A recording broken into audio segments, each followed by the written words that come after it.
Hello guys, si Kiasan Velosa ulit ito at welcome sa episode 10 ng larutan ng Shadowrun Hong Kong Extended Edition. So tuloy natin yung game natin.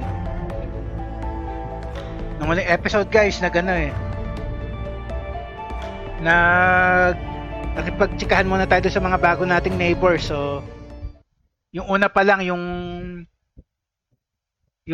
Shop of the Five Faces. So kausapin pa natin yung ibang tao dito sa bago nating home. Tingnan natin. Kailangan natin kasi silang makilala dahil dito na tayo titira ngayon pansamantala So, saka nung episode nakita natin yung isang posibleng maging kakampi natin si Raptor. Yung Russian na parang rigger yata siya. Kasi meron siyang drone. So, tapos nakilala natin yung yung nagtitinda ng mga yung mga magical items. So ngayon, hanapin pa natin yung ibang mga tao dito sa palibot nung Heyoy. Pakilala muna tayo syempre. Itong mga tutulong sa atin pag nagkataon.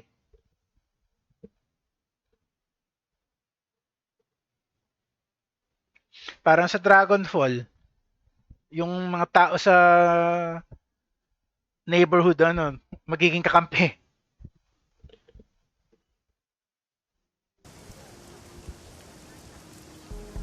Next, sino to? Dito yung ito yun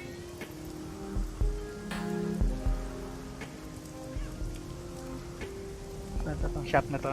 Ito. Parlor of Five Faces. Yan yung vendor ng mga magical items. So dito naman sa baba. Sino naman to? Jin. Okay. Anong kwento mo?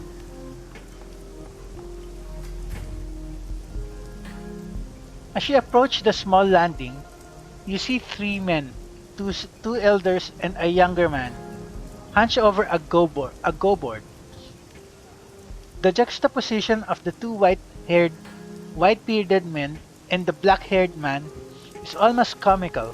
Together, the three resemble the small black and white stones of their game. Naglalaro sila ng naglalaro siguro sila ng shogi. O kaya go. O yun nga, may board nga doon. So, yan. Despite the variety of ambient distractions, the three men remain acutely focused on the game. One of the elders, a round-faced man with a beatific smile, carefully picks up a black stone and places it on the board. His opponent snorts, and a small smile flashes across his long face. Almost carelessly, he snatches a white stone and deposits it on the board. The smiling man groans, and the long-faced one proceeds to collect several black pieces of the board. Yun nga, shogi nga nilalaro nila. You got me there, Jin. Ito pangalan Shu. He laughs, a pleasant full sound. As it trails off, he spots you watching the game. A broad smile brightens his cheeks. Why, hello there, young man. Something you need?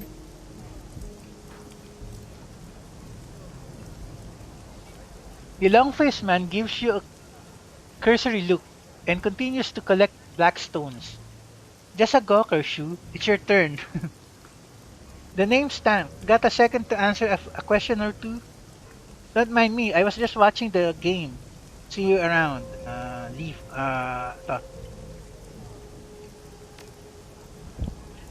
Jin waves you off. Yeah, sure. Goodbye. Wag na natin sila storbohin. Seryoso sila dito. Sino to? Ano? Reliable Matthew. Dito muna.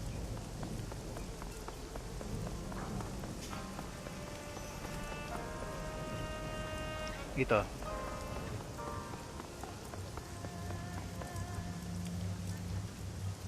Okay, kausapin ko muna tong si Reliable Matthew tapos balikan ko yung dalawang yon.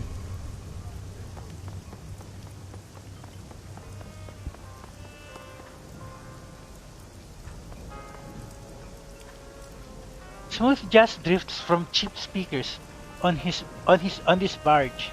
A wide array of worn-down drones litter the battered deck. Most are utility and domestic types, but a few cordoned off from the others are low-end security models.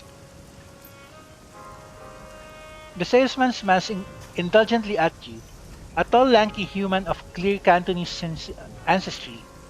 He's wearing a cheap suit and limply clutching a smelly ciganillo.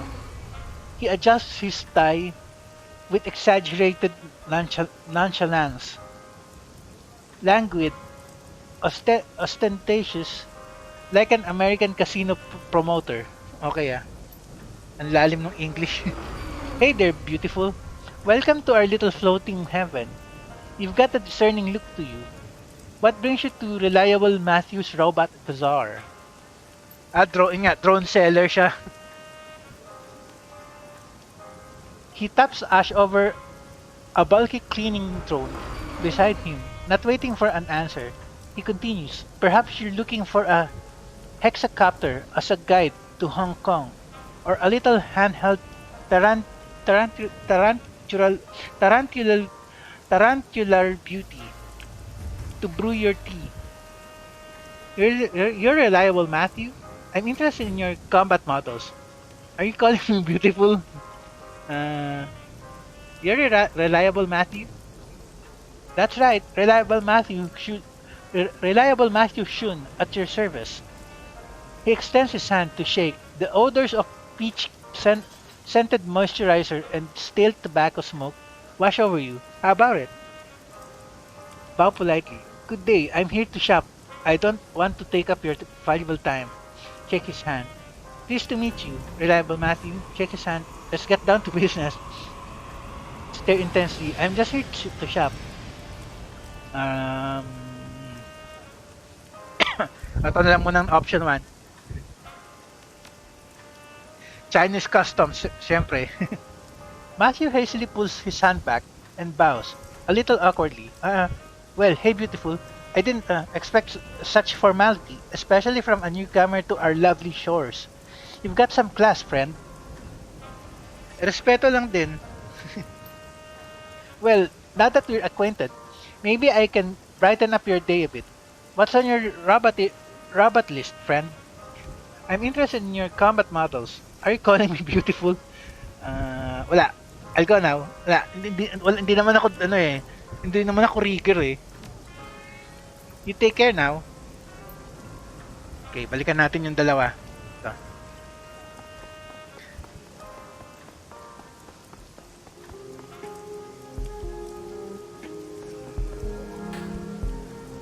Why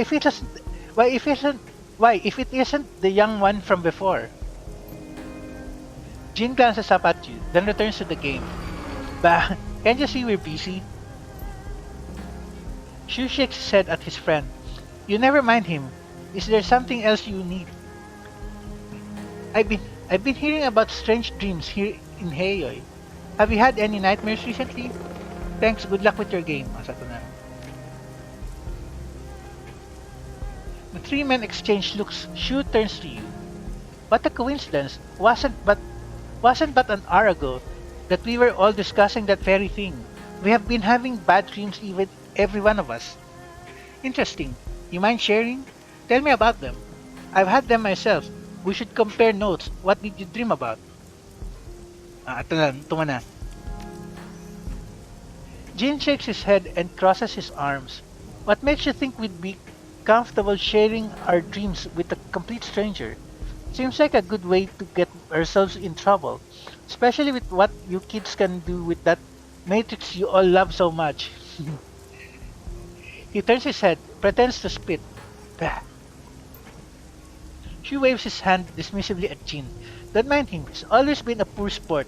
But he raises a good point. Some of our dreams contain information best left private, just as yours do. I'm sure having just met, how can we be sure that you respect our personal informations. O nga naman, may point nga siya nun. I'll tell you, the young man's voice cuts through the din like a razor, and the elders fell silent. He turns to you and he locks his eyes. Lau, dark orbs that burn with piercing scrutiny onto yours. He nods and returns his gaze to the go board. I believe you're trustworthy. Please, Tank, make yourself comfortable. I'll share my dream with you. I'm listening. I appreciate it. Go ahead. But whenever you're ready. Okay. Number two. He exhales slowly, then begins speaking. I dreamed of a long, dirty hall. When faced with such a thing, one generally walks its length. So I lifted my right foot and placed it in front of me. But upon taking that first step, I found myself instead thrown down an alleyway to my left. It wasn't there before, this alley. It appeared only as I began to walk. As I moved down the alley, I found myself surrounded by friends and loved ones. They all stood there silently, watching me with smiles on their faces. And as I passed each one of them, they fell to the ground in my wake, dropping like puppets with severed strings. Somehow I knew that if I followed this road to the end, I could have everything I'd ever dreamed of. But I woke before I could reach it. He felt his hands in his lap.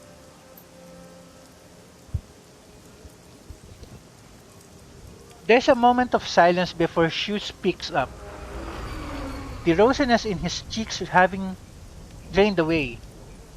I too saw the long hall. My own experience was different, however. The hall was far off in the distance, and I was looking down on it from a strange angle, as though I were perched on a wall high above. So, pare-parehong dreams pero iba-ibang variations. He pauses and looks at you. You know, young man, Tank, you look very much like the person I saw walking that hall. He moved steadily down the path, walking at an even pace, and just behind him, a great and terrible shadow followed. Of course, I didn't have the best view up there, on that wall, or whatever it was. It could have been anyone, or whatever I was. It could have been anyone. Perhaps this old man of mine is seeing your face now, and misremembering the dream. He lets out a chuckle and a small flush of red returns to his cheeks. He looks over at Jean. Alright, Jean, go ahead.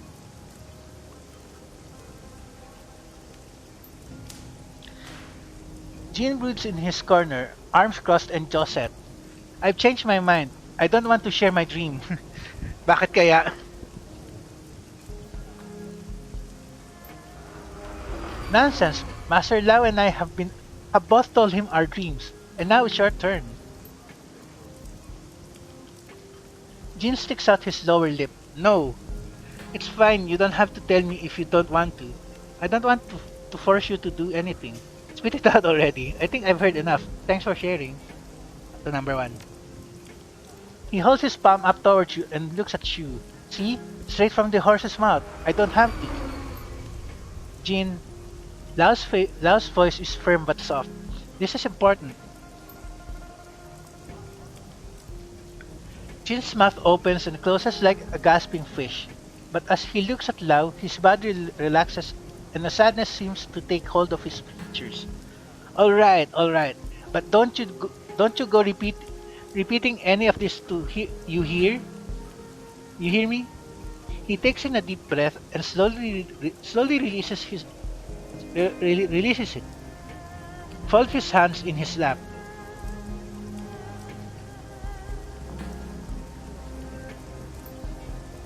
My dream began as a nightmare. I dreamed of the failures and mistakes that I've made throughout my life, the people I've let down, the competitors I've crushed, the wife who died in hospice without me. I dream of the family that I abandoned. A change comes over him. His eyes brighten and he continues energetically. But then I dream of the walled city, I stood before it, and its doors opened to me. And when I passed inside, all of my guilt fell away. It was as though the city had absolved me, absolved me, had washed away my guilt, and I remember feeling happy. Okay, Samantalang ibang tao na na de-depress na sa World City. As his remembrance ends, he does his frightened move. His face shrinks into a pout, and he stares grumpily at the ground. There, I did it. You happy? Ah, weird yung panaginip niya. Lau nods slowly. Thank you, Jin. You have my thanks too. That was great, and don't worry, I won't abuse your personal information. All said and done, this was pretty boring, but who knows, this might be helpful later on. That was great, and don't worry, I won't abuse your personal information, promise. Yeah, yeah. Now can we change the subject? My ulcer's acting up. I'm guessing you've been around these parts longer than I have. Is this sort of thing normal? Thanks, good luck with your game. Ito na.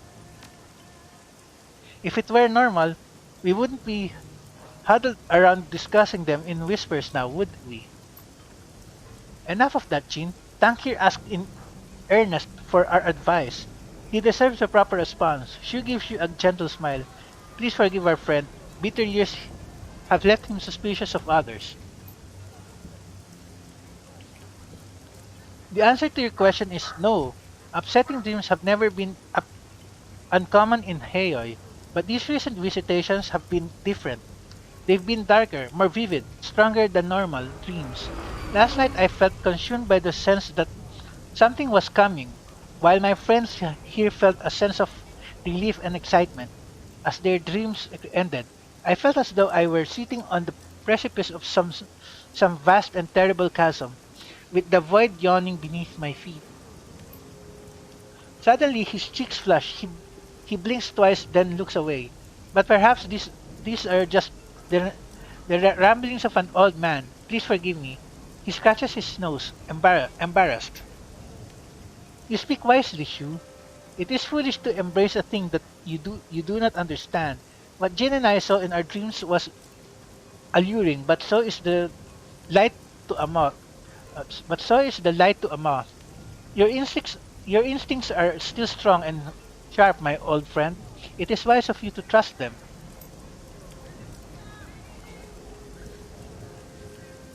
Shu bows deeply, his eyes to the ground.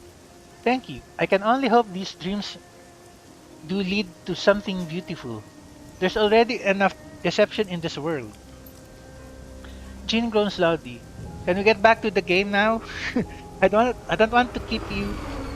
I don't want to keep you. Looks like break's over. I've got to head out too. Ito na. Of course, take care, Tank. And if you find some time on your hands, you're always welcome at our game table. Thanks, good luck with your game. Appreciated, young man. We'll be seeing you. Okay. So, medyo waste of time pero importante rin yun eh. Just in case.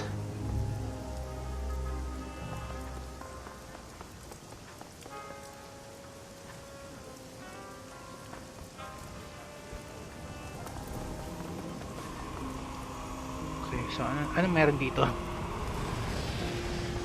Wala. Wala naman tayo makaka-interactan eh. Next area. Ay ito yung babalik to sa Machong Parlor. Hindi mo na dyan.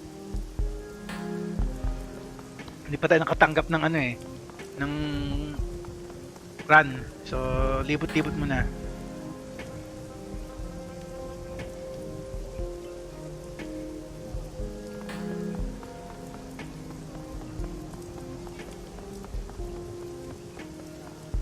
Malawak na lugar pala to. Mas malaki pa doon sa Dragonfall. Doon sa Berlin. Doon sa Cruise Bazaar. Spider Shen. Okay sa pangalan ah. Teka, save muna natin.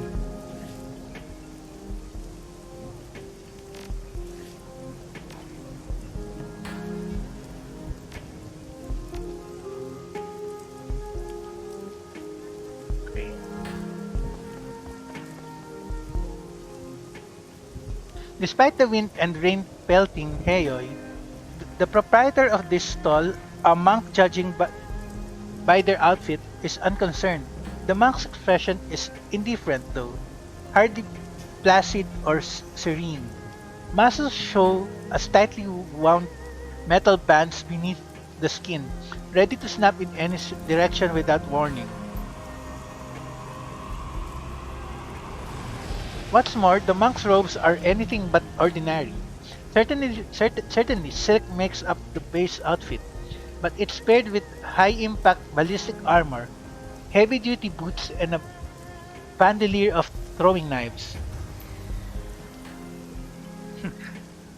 So ano siya? Warrior type.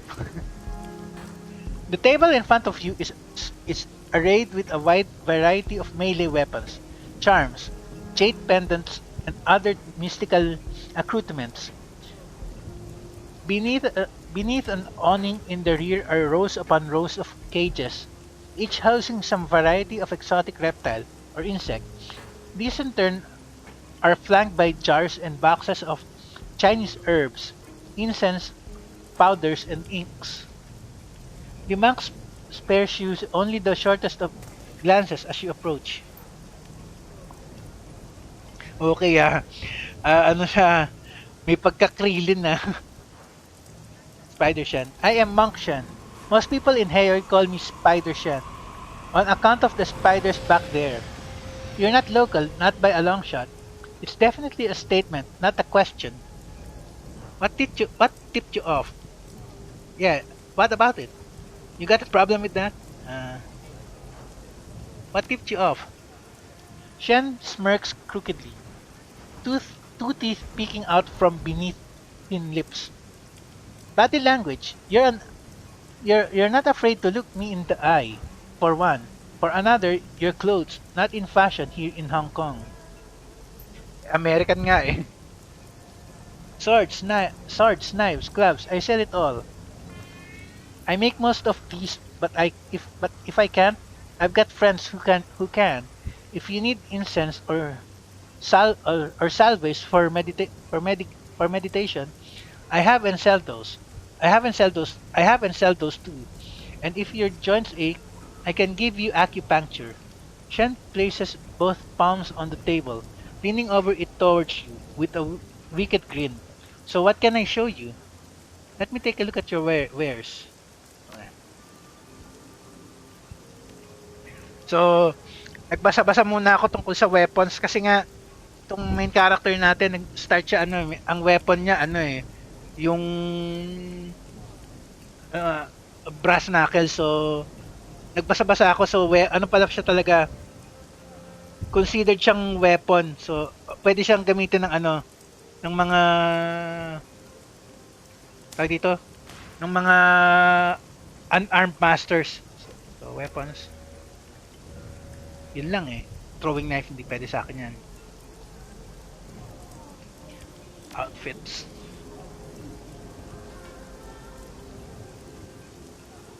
Minor protection from harm. Armor 3. Teka. Sell items. Wala naman ako eto to. 37 lang.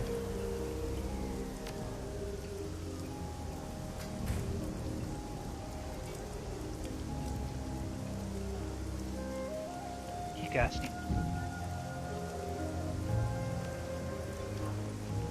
Meron na ako dito. Ito. Teka. Check ko muna kung anong meron ako. That's all for now. Teka. Check natin yung setup natin. Teka.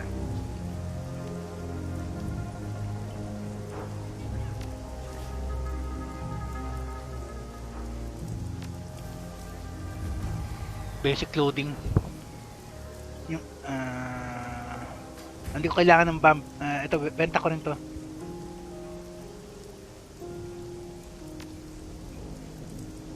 Teka. Check ko muna yung skills ko.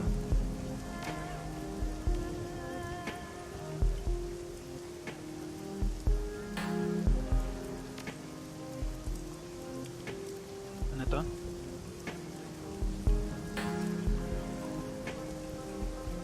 Magic resistance. So, pwede ako bumili nun.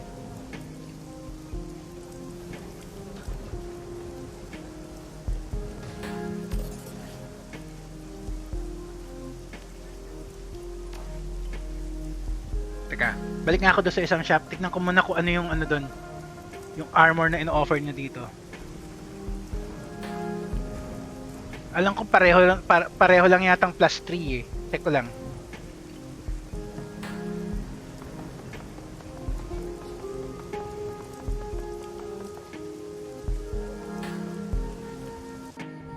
Check ko lang.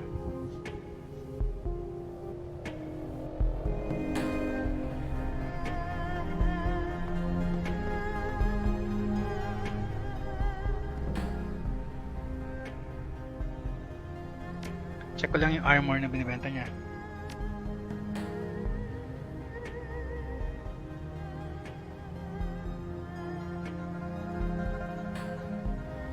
Magic.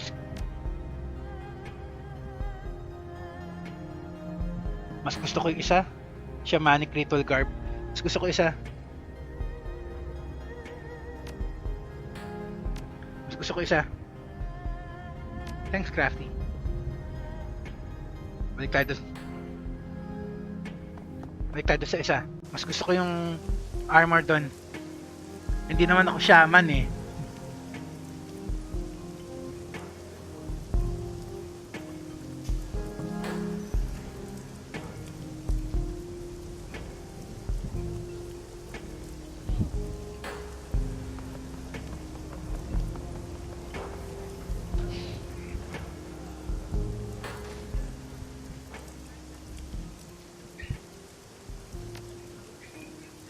Outfit muna.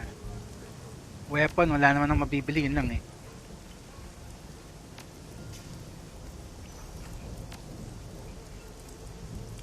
Street monk outfit.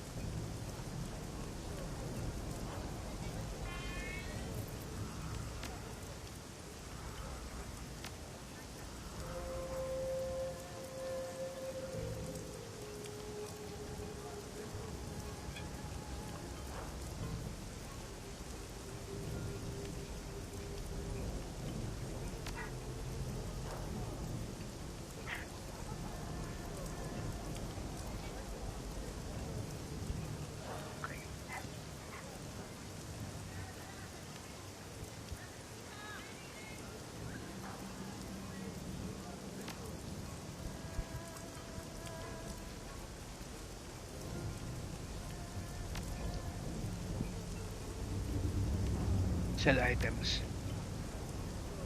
Okay. Hindi naman ako grenade user eh. Sell.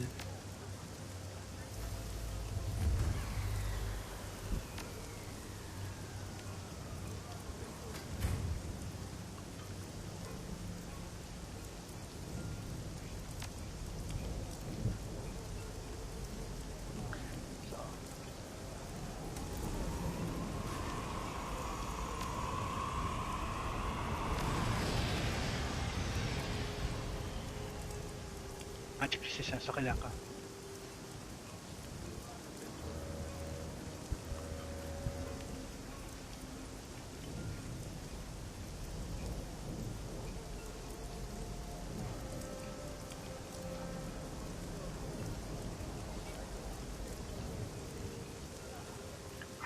Ito, kakailanganin ko rin ito pag nagkataon. So, ito muna. Kano? 200 lang naman eh. Okay, confirm. Okay.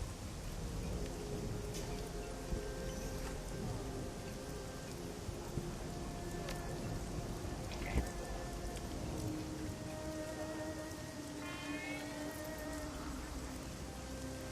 You're a monk and a weapon stealer?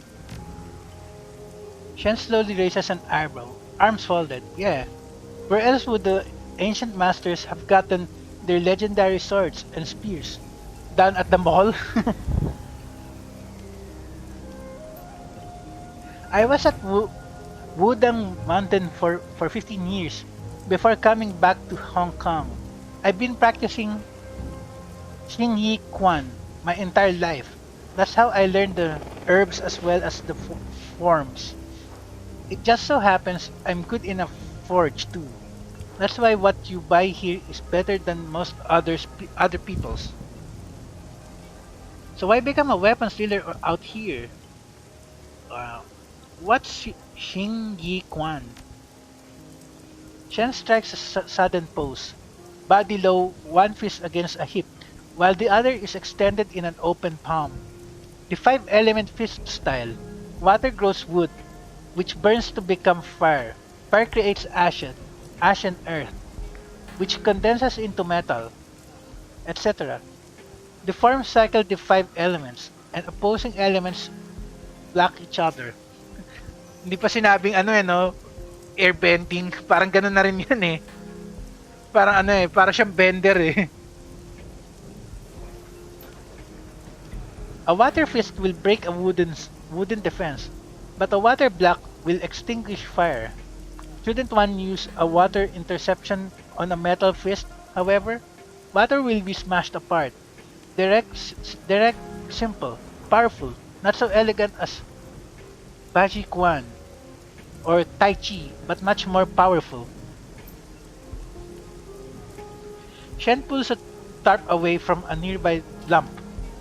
The object beneath the tarp is revealed as the door to an Ares City Master armored personnel carrier. It's been caved inward by a massive amount of force, and in the dead center of the door is an indentation into which Shen's fist would fit perfectly. Okay kanyang magbasag ng armor. Power comes from focus, and focus comes from practice and meditation. Xing Yi Quan produces more power than most other forms of kung fu, and applies it in a highly focused way. So why become a weapons dealer out here? Why are your weapons special? I get the picture. Let's talk about something else. Okay.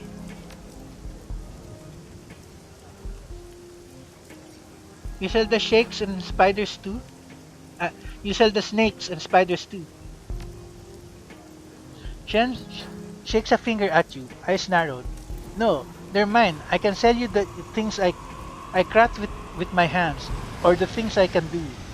But the medicines and poisons I make are my secret. You want those? You apprentice to me. In 5 years maybe, I show you how to make a poultice, eh? Okay, shish, no thanks to get upset. They're that secret. Come on, I can get necroject anywhere. What's the harm? Okay, ito na lang. No need to get upset. You want to learn, you need patience. You try to learn without patience, all you do ape the masters. When Shen snaps two fingers and points at the cages, you have to understand them. To truly learn my art. Otherwise, you never become a master. Might as well get a skill soft. Let me take a look at your wares. That's all for now. Medyo na bad trip siya sa atin, pasaway. Pero at least okay pa. May bago na tayong gear for now. Tsaka may bago akong ability. So, save muna natin. Medyo na bad trip lang siya ng konti.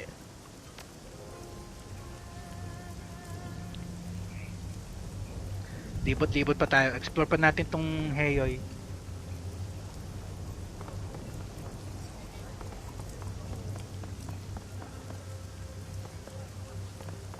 Ano to? Ano yan? Club. Frederick Caffey. Frederick Caffey. Like most troll bouncers, this man is knotted with muscle, but absent are the myriad scars that come with age or indiscretion. His only blemishes are the bony skin growths common to his kind, and a single deep scar across his neck and collarbone. You watch yourself in here, or else we check your aerodynamics. How do you mean? And just what will you do if I don't? Aerodynamics? Anyone causes trouble, I see how far I can throw them. No fighting, no killing, no sex trade. He lifts an arm, flexing his muscles, jump out like a mass of serpent and steel cabling. His arm is easily as thick as most humans' waists. I don't mess around. Okay. Pwede pa natin siya kausapin? Di ba siya na bad trip? I'm just watching watching the door. Okay. Wala na. Di mo na papasok doon. Wala naman akong reason para pumasok doon eh. Club yun eh. Hinahanap natin yung mga vendors eh. MTR station yung paglalabas tayo ng town. Sige nga, pasok nga tayo. Tignan natin kung anong meron dito sa Club 88.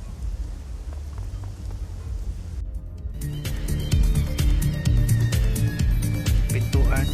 Tapos tao. Kasapin mo natin yung barman. Henry Caffey. Henry Caffey. There is only one way to describe the troll haunting the back of Club 88. Whether it is as if the man had been carved from granite and then battered by the crash of waves and salty winds over the course of decades. Welcome to Club 88. No killing, no fighting, no sex trade. And no fun, I take it. Rules are rules. You're the one who makes them. I can respect that. I'm Tan. I'm Henry Caffey. I suppose I own this place. If you're looking for guns, speak to my wife. If you're looking for pharmas, speak to my son, Callum. And if you're looking for trouble, you'll be seeing my son, Frederick, briefly. And what would I speak to you about? Sige. Tanong natin kung anong function niya. Nothing. I just steered the ship. What ship? There's always a ship. Ay, leave you be. Masaway. Callum Cafe. Better groomed than most of his kind, the young troll nonetheless runs the effort with his own blatant drunkenness. His eyes are red, and his expression foggy, but he otherwise appears to be high functioning. Have a drink, friend. Have two. Then maybe something else to chase it there. You alright? Not while I'm on the job. I think you have drunk it all. You alright? Couldn't be better. I'm a prince of Club 88. Chosen, you might say. You part of the family that owns this place? You're a shrewd one, friend. I am the heir apparent, and my birthright. To peddle chems to every ship, to every sniffer that passes through our gates. What do you say? Need something to pick you up or bring you down? Let me see what you have. Kung meron kang healing items, yun ang kailangan ko. Hindi ko kailangan yan. Wala siyang healing items. Check natin ito pintuan.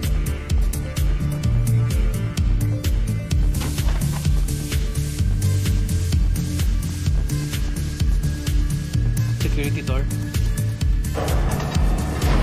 Crap, ano to? Bakit merong turret dito na yan? Okay ah.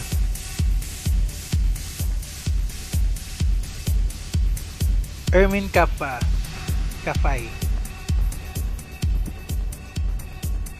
The older troll woman has a striking Amazonian quality. When she was younger, she must have really turned heads. Can I help you? Do you work here? You in charge here? I'm usually beyond helping. But what can I offer you? You in charge here? And don't you forget it. This is my family's place. Me, my husband, and our 2 boys.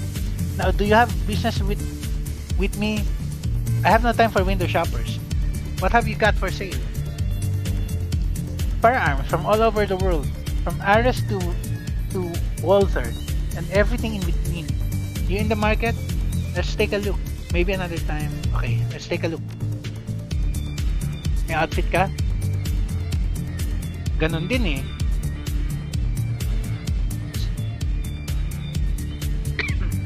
Ganon lang din eh. Pareho lang nun ano eh. Pero security tech. Mas gusto ko nang gamit to.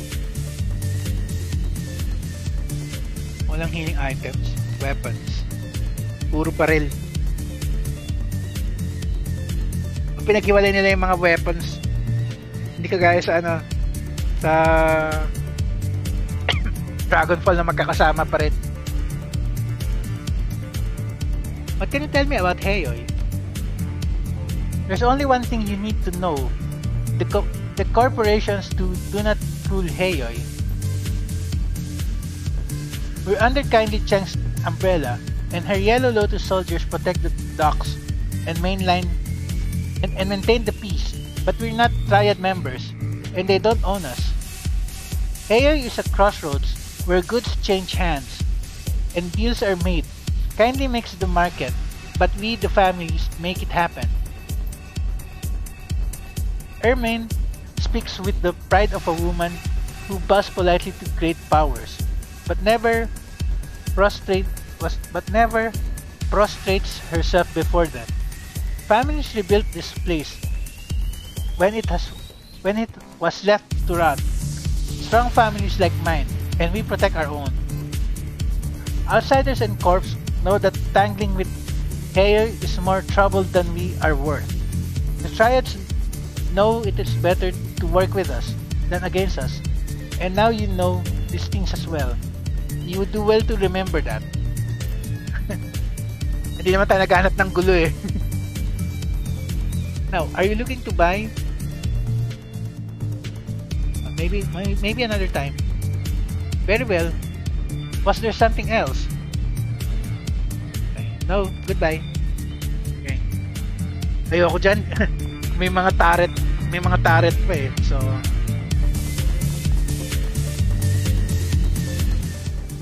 pasyal pa tayo. Teka, hanap pa tayo ng ibang locations.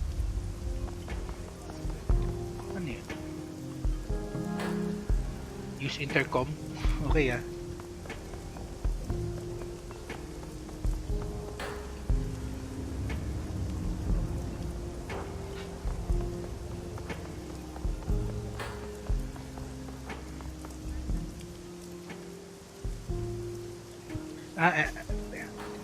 Ito muna ano. Ito muna ang use. Ano tong use intercom na to?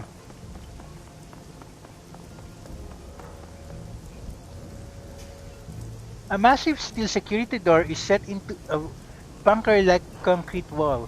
There is no sign or identification of what the place is. A battered intercom is encased in a cage of welded steel and armor glass. Grainy letters are barely readable on the screen. Chrome Alley. Medical services and mechanical repair. Premises protected by deadly weapons and infectious diseases. Press the buzzer. Kailangan ko ng ano eh. Kailangan ko ng healing items. There's a crackle of static, then a brisk voice answers. What do you want? The voice's Cantonese is precise, but the accent sounds American. Is this a medical clinic? What is this place? Knock knock, I need some medicine. Okay. No, it's a chicken factory. What do you want? I'm looking for medical clinic. I need a cyber doc, drones and rigging gear. Medical clinic. Yeah, that's me. But listen, guy, I don't know you. I don't like people I don't know. Who sent you? I'm friends with Isabel and Gabat. Kindly will vouch for me. Yeah? You just idle your engine there for a minute, and I'll check on that. There's a long silence on the intercom.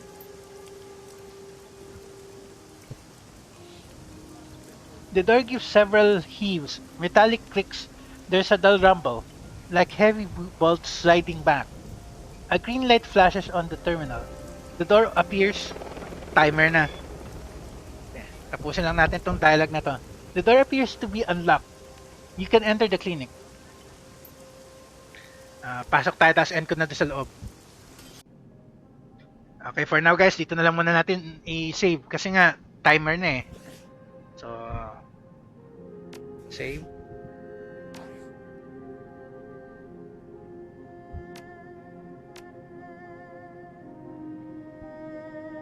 Okay.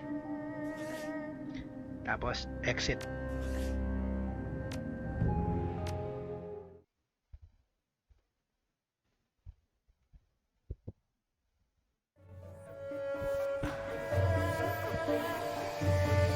Okay guys, kaya Sean Velosa signing off. Next episode na lang ulit.